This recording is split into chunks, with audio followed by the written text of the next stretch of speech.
Hey guys, this is Patrick Hart, one of your uNDeterred co-hosts, and I'm here today with, I would say a good friend, Ashley Peyer.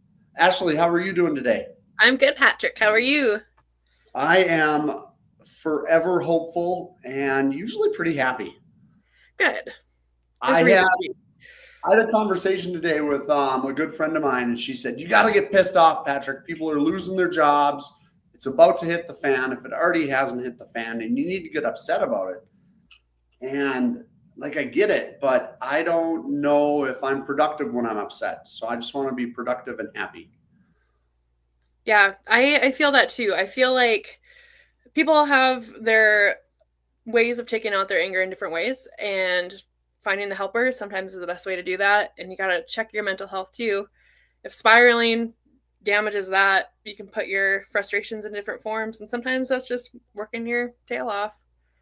I get to smash stuff with a hammer at work too. So that's awesome. Perfection. So Ashley, tell us just really quick a little bit about you. What do you do? You've kind of been popping in and out of the party for about 10 years in my experience. Is that fair? Yeah, probably about 10 years now. Uh, Um, what brought you here and where do you feel you are now? So I began being politically active when I was a Bernie delegate in 2016. I had never been to any conventions before, never had really met anyone from the party. Honestly, didn't even know that either party was as huge as it is. And so got involved that way, went to convention, and just met a lot of friends there, got super involved, and kind of paved the way for some ballot measures. We helped with the medical cannabis ballot measures, trying to do the recreational. We worked on a minimum wage ballot measure and just got active in our district, did district chairs, region reps, and now I'm just kind of here supporting as much as I can. I got involved in my township, and that kind of takes up most of my time. But yeah, just here to support everyone and in any way I can, really. One thing that I think is really kind of cool about where I've seen you around lately is that you're really pushing for local precinct judges Mm-hmm.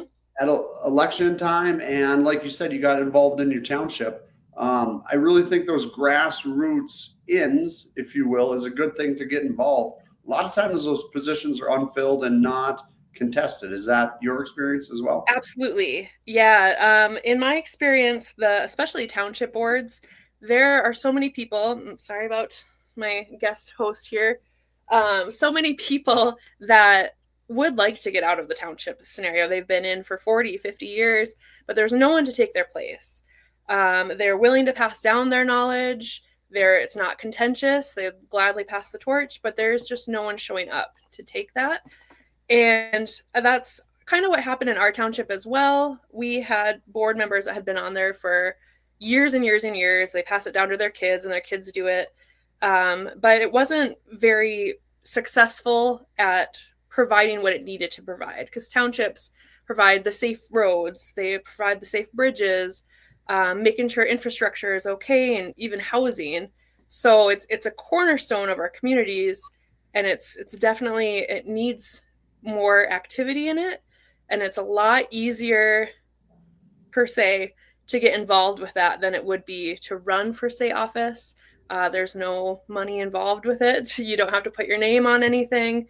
Door knocking is, some of them don't even have towns or cities in them. It's just 6 by 6 mile radius. You can just knock on a couple neighbor doors. So it definitely needs the help, and we just are actively trying to find that help, especially with younger people, to get involved. Oh yeah, I think of my like growing up on the farm township board. It's for farmers and like, and I hate to say this, like a farmer's wife, and I mean she's got a job at a local Mm-hmm. agronomy, but that's who it is. And Yep. Lisa is her name. Lisa's the only one under about probably 65 years old. It's Mm. four farmer buddies, and yeah. So what? Tell me about your experience in that. Like, what do you guys? What do you do? What's your focus? I mean, you're on a Democratic podcast. You've been Yep. around in the Democratic nethers, I'll say, for a decade, and all of a sudden you're in a Republic district. I'm guessing a Republic township. I'm guessing a Republican, city or town. How do you balance your politics with that? Um, well, it was interesting to get elected. As I do, kind of held people's feet to the fire. I saw some things happening in my township that I didn't like, and made sure I was showing up to meetings, taking notes. I door knocked every door in our township, telling them there was an election and a meeting coming up because they have yearly meetings with an election every year. And kind of stirred the pot a little bit, got people talking. And the first year, I had no ambition to run for my township. I just saw things that I didn't agree with. And so I got the people that I disagreed with to at least open their eyes. They did not get voted out that cycle. One did, but the other stayed. But it opened up the door for conversation. So they had gone from having meetings 3 or 4 times a year to doing meetings once a month. And they were a lot more transparent with where their money was going for our taxes, what was going on with the township. We had lost a city auditor that had been in there for 30 years when we lost a lot of information with that. And so we didn't have a lot of communication before. And I struggle not having communication. So I kind of held them up to that. I showed up to every meeting, making sure that this was going to happen.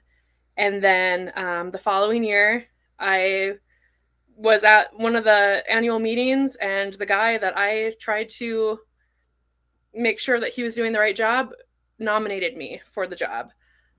So there was a unanimous vote, and I got in, and I've been in ever since.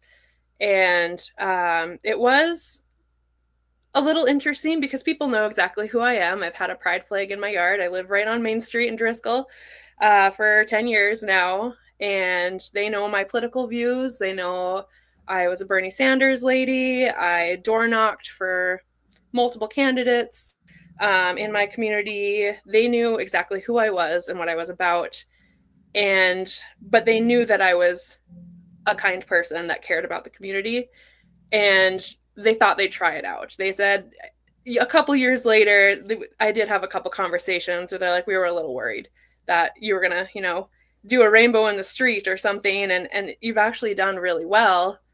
And so that conversation was there, like, hey, this person thinks differently than us. What if she changes everything? And I'm a clerk and a treasurer. I have 2 positions with them, so I don't get a vote because I'm not a supervisor, but I do get to bring forward the ideas. And our township it's been leaps and bounds since we got a better board together. And everyone can see that we're having safe roads, we're graveling, we're using our money wisely. And it made people's opinions about a Democrat in their town change drastically too, I believe. Well, no, I love that. One thing that I love about the conversations I have with my close friends and neighbors who are very understanding and open about my political views is that they say, hey, you're not this crazy, rabid coastal Democrat. You're pretty down to earth. You seem to get stuff done. You're responsible. And I hear you saying that too, but you do kind of have to break down that barrier. Yeah. And it takes work, and it takes a lot of forgiveness on both fronts. You have to realize that in my community, it actually is more purple than I thought it was for a long time, but that was hidden for a long time. And even in these bright red communities, you're always going to find something that you agree with. So you have to stick with and you will find the human in everybody. Townships are great for that because you're going to be with people that care. They're not there because they don't care. There's no monetary value. You don't get paid very much. You're not going to get on, any news station and get a check at the end of the year for doing this or that. You're there because you care. And so that is the driving force with townships. It is people that care about their communities and they want to see it do better. Do you have any interaction with property tax dollars? Do you have any thoughts on property tax? I mean, that seems to be dominating the political conversation for the last year at least. Yeah. So, in non-oil producing townships, we rely on the taxes to keep us going. There's no income besides that, really, unless the legislature throws us a bag of Cheez-Its at the end of the day. We don't get much. So it definitely is a discussion that townships take very dearly. The Township Association did come against the latest property tax measure, mostly because there was no backup plan. They understood why people are for it, but our townships rely on this, and we're already so underfunded, and just scraping by, that they did take a stance with that. The legislature, we have a lobbyist for townships that goes there. He does a great job. That they just changed like our prairie dog funding, which is kind of a bucket system. So townships get a little fair way of handling that. It used to be evenly distributed, and now it's by your road miles. Oh. So there are things in place to try to help townships a little bit, and it has been night and day even the last 3 years here with the legislature opening that door. But until that door opens all the way, we're going to be relying solely on those taxes to get us through. I can't believe that. Like, one thing that we've talked about over and over and over on our podcast is good governance and what that means. And in my mind, property tax measure is a prime example of a bad idea, because there is no plan. And that, in my mind, isn't a way to govern, because even like hope isn't a plan. So I don't know why we would put that on our elected representatives, because if they did want to change it, they would have. But I don't know, forcing them is the right thing to do. Yeah, and I think I don't know if people go about that kind of stuff with bad intentions. I think they have listened to very frustrated individuals. Everything's very expensive, but there has to be a way forward that works. The road, it's paved with good intentions, but we have to have a plan, because otherwise we're not going to be able to fund our roads, and that makes unsafe situations for our children on their school buses, or grandma and grandpa going to the farm, or anybody, and we have to keep that in the back of our minds too, that there is a solution somewhere. It might not be the exact way we want it to go, but there is a solution somewhere in the middle of all that. Maybe I'll pull in my dad joke and say that you can't gravel roads with good intentions. You're right. Yeah, there you go. Exactly. Yeah. The crowd goes wild. Well, hey, really quick. I'm going to jump national. Is that okay? We're going to go to macro all the way up international. And by the way, I got my cool Zelensky Trident shirt on, supporting, Ukraine. Although I don't wear it as good as he did. Oh, a gem. What do you think about national climate, about the firing of federal employees, about kind of the knee-jerk reaction we're seeing in Washington to, I'll just say, pretty much every issue? Yeah, I think it's been a lot quieter than I expected. People are getting hit close to home. I think a lot of people thought they were going to be okay, that the bad things that we said were going to happen, they wouldn't happen, or it wouldn't happen to them. And now it is happening to them. It's happening to their kids. It's happening to their brothers and sisters. It's happening to their friends. So it's coming close to home. And it's always hard to say you were wrong,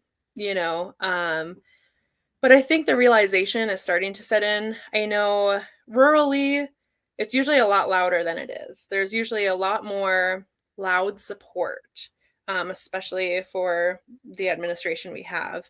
That has quieted quite a bit. The news is not loud anymore. We religiously watch the news at 5 and 6 and 10. In my small town, I'm sure many others.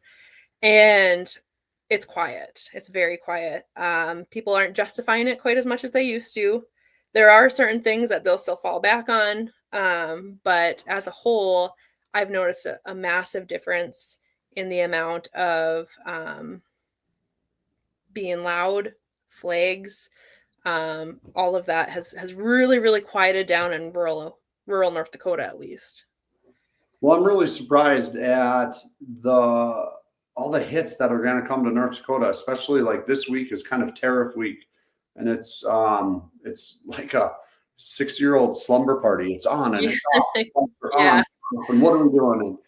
And it just seems to me like all these tariffs have a huge impact on our farmers in rural North Dakota. And I'm really scared for them.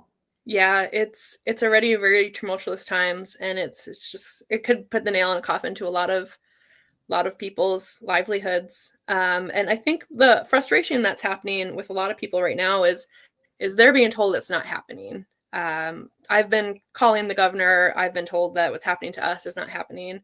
I know other people that have called in and they said, "Oh, there's nothing to worry about. That was past administration. We would never do that to you." And it is happening. And so I think that's really frustrating that there's no accountability. There's no, we did do this and whoopsie, we're sorry. We'll try to backtrack or whatever. They're just flat out saying it's not happening, but people have lives. They know that this is happening to them. Ashley, I'm sorry, I got to wrap. Are there any final words you want to say? Anything you want to get out to podcast world that we host here? Yeah, I'd say get involved. I'm a very socially anxious person. And if you are, townships are where it's at. The meetings are small. You don't have to put your name on a whole bunch of signs. You don't have to speak at a convention in front of thousands of people. You just show up, show you care, and you can be in there for a while. I mean, the need is there, and it's a great stepping stone if you want to get active in politics as well. Ashley, I appreciate you. I appreciate what you do. Thanks for coming on today. Yeah, right back at you. Thanks for having me.